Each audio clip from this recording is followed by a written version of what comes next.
Hello students, welcome back to my YouTube channel Biochem Academy. इस channel में आपका स्वागत है। तो देखो, तो क्वथनांक में उन्नयन बताया जा रहा है कि क्वथनांक एक तरीके से आपका बॉइलिंग पॉइंट के रूप में कार्य करता है, जो आपको पता है क्वथनांक उसी को कहते हैं। और उन्नयन क्या कार्य करता है? उन्नयन ये बताता है कि जैसे किसी चीज को ऊपर बढ़ना, किसी चीज का ऊपर बढ़ना, ठीक है, या विकास करना, ये सब चीजें एक तरीके से उन्नयन के रूप में बताते हैं। लेकिन अगर हम लोग केमिस्ट्री के भाषा में देखें तो जब क्वथनांक यानी कि जब बॉयल होता है कोई चीज तो वो ऊपर उठता है, तो इसीलिए यहाँ पे क्या दिया गया, क्वथनांक में उन्नयन। ठीक, क्योंकि यहाँ क्वथनांक में उन्नयन यही बताता है कि जब किसी चीज को बॉयल किया जाता है तो धीरे धीरे ऊपर उठने लगता है। अब एक चीज और आप ध्यान दिए होंगे, जब आप कभी मान देखिए ध्यान से, तो चाहे वाटर हो बॉयल करे, चाहे दूध या पानी कुछ भी बॉयल करता है, तो आप देखेंगे उस पर धीरे धीरे एक लेयर बनती जाती है। मतलब पूरा दूध नहीं उठेगा एक तरीके से, पूरा वाटर नहीं उठेगा, लेकिन धीरे धीरे बुलबुले के रूप में लेयर उठते हुए ऊपर चली जाती है, जो कल हम लोग वाष्प दाब के बारे में पढ़ रहे थे। और जितना बड़ा पात्र होगा उतने दूर में वो फैलता जाएगा।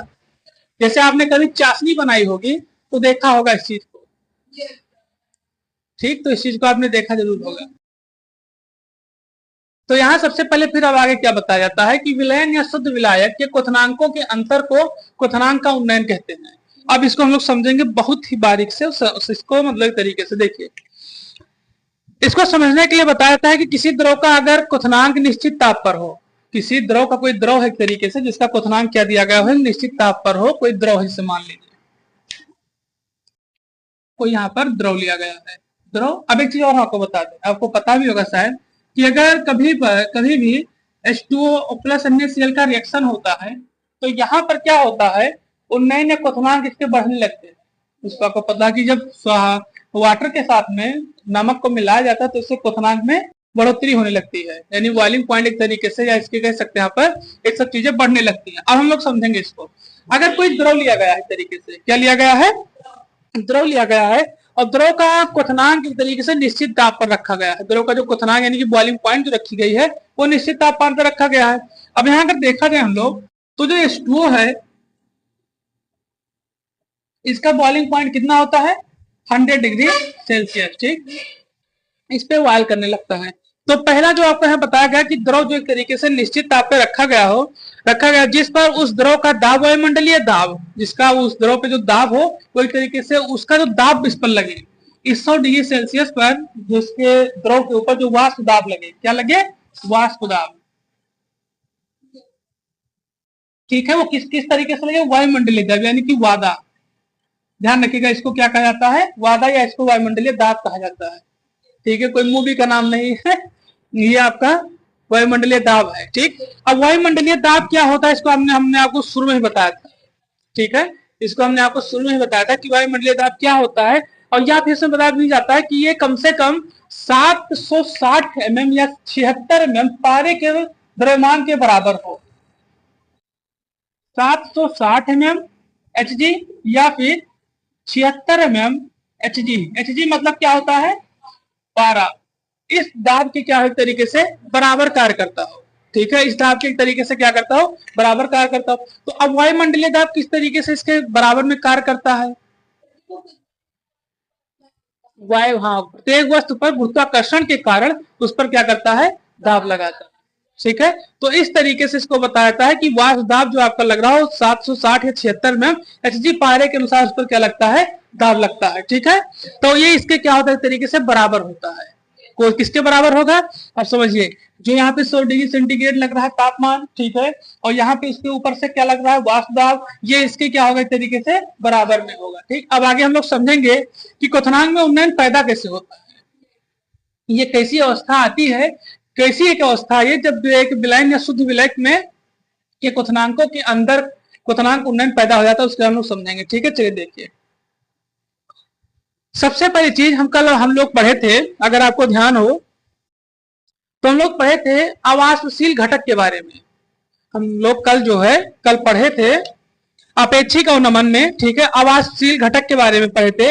इसको हम लोग समझेंगे कैसे, जैसे हम बताया था आपको कि इसको निकाला किस तरीके से हम लोग गया था कि जब किसी वाष्पशील में कोई अवाष्पशील घटक डाल दिया था तो अपेक्षिक अवनमन तैयार हो जाता है आपका। कल ही तो बताया था इसको कि जब कोई वाष्पशील घटक हो एक तरीके तैयार, उसमें अवाष्पशील घटक डाल दिया जाए, ठीक है, तो उसकी जो गति है वाष्पित होने की, वो उसमें क्या हो जाती है, कमी आने लगती है। ठीक है, और इसकी कमी जब आने लगती है, ठीक है, तो इसके कारण से, हाँ, तो इसमें जो कमी आने लगती है तो इसके कारण से क्या होता है, वाष्प दाब के जो वायुमंडलीय वो होता है, वायुमंडलीय दाब के क्या होने लगते हैं, बराबर कार्य करने लगते हैं। देखिए जैसे हम इसको समझा आपको, जैसे हमने ये कहा कि आप नमक और पानी को एक तरीके से गर्म कर रहे हैं, ठीक है, और इसमें कोई ऐसी आवासशील हमने द्रव डाल दिया, आवासशील घटक डाल दिया, जिसके कारण से इसमें कमी आने लगी कि क्या होने से, बॉइलिंग होने से, उबलने से पहले ही इसमें कुछ ऐसी चीज डाल दी। ऐसे ऐसे समझिए कि आपका दूध और पानी उबल रहा था, ठीक, आपने चीनी डाल दिया तो तुरंत उबलना बंद हो जाएगा। तो लेकिन ये चीज ध्यान रखें कि जो वो आवासशील घटक नहीं है एक तरीके से, क्योंकि कुछ समय के बाद वो दूध और पानी फिर घुल जाएगा फिर से। तो हमें ऐसा इसमें बताया कि ऐसा आवासशील घटक डालना है जिससे कि उसमें वाष्पशीलता में कमी आने लगे, और वही जो कमी आती है, वही जो क्या होती है, कमी आने लगती है, तो हम लोगों को क्या करना पड़ता है, हमें उच्च ताप देना पड़ता है, उच्च ताप पे उसको गर्म करना पड़ता है कि जिसके कारण से जो कमी आई है वो भी उसमें क्या हो जाए, बराबर हो जाए, लेवल में आ जाए।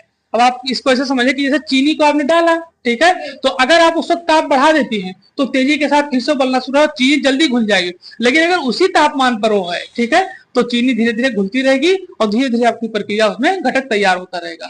तब ये तो यही चीज बताता है कि जब कभी आवासशील तो आप पदार्थ उसमें डालती है, वाष्पशील विलेय पदार्थ में, तो आपको उच्च ताप क्या करना पड़ेगा, बढ़ाना पड़ेगा। और यही कमी आपको क्या बताता है, क्वथनांक में उन्नयन को बताता है।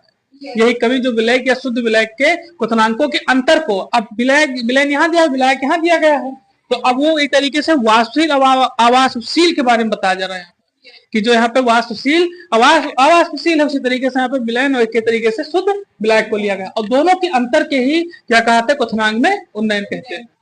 तो इस तरीके से आपका क्वथनांक में उन्नयन तैयार होता है। अब इस पे आपकी ग्राफ दिया गया है, फार्मूला दिया गया है, उन सब चीजों को क्या करेंगे, सिद्ध करेंगे, समझेंगे, और जो आपको समझ में ना अभी तक उसको बताइए, हम फिर से बताएं और फिर इसको नोट करिए।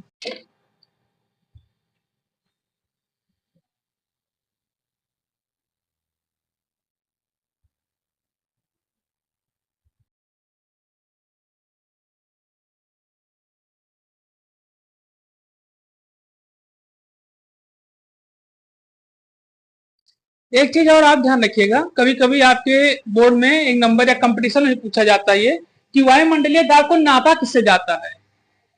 वायुमंडलीय दाब का एक मापन होता है, जैसे आपने देखा होगा दूध में अशुद्धि को नापने के लिए दूध में पानी कितना मिला है नापनी होती है, मतलब तो नापा जाता है। पैरामीटर जो होता है उसको लैक्टोमीटर कहते हैं, उसी से नापा जाता है। जैसे आप देखेंगे तेल नापने गए तो उसमें 1 लीटर का एक वो रहता है, वो बताता है 1 लीटर है चीनी। तो उसी तरीके से वायुमंडलीय दाब को नापने के लिए बैरोमीटर का प्रयोग किया जाता है, ध्यान रखिएगा, ठीक है, इसको ध्यान है कि वायुमंडलीय नापने के लिए किसका, बैरोमीटर का प्रयोग किया जाता है।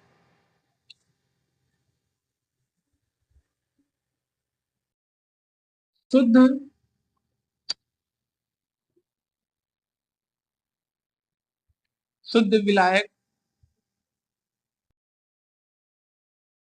पी नहीं टी से व्यक्त किया जाएगा, ध्यान रखिएगा। हाँ, शुद्ध विलायक, जैसे वहां पे पी नॉट को प्रयोग किया था, उसे टी नॉट का प्रयोग किया जाएगा शुद्ध विलायक के रूप में, ठीक है। इसी तरीके से विलयन के क्वथनांक को हम लोग विलयन के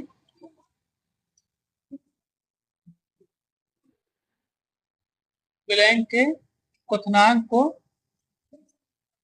टी से व्यक्त करेंगे, ठीक, क्या करें, उन्नयन, यानी कि ये फार्मूला बनकर आएगा del T B equal to T not minus T, ये इसका फार्मूला। और इसको इस तरीके से भी लिखा जा सकता है जैसे टी माइनस टी नॉट, नहीं तो इन दोनों तरीके से इसको क्या किया जा सकता है, लिखा जा सकता है।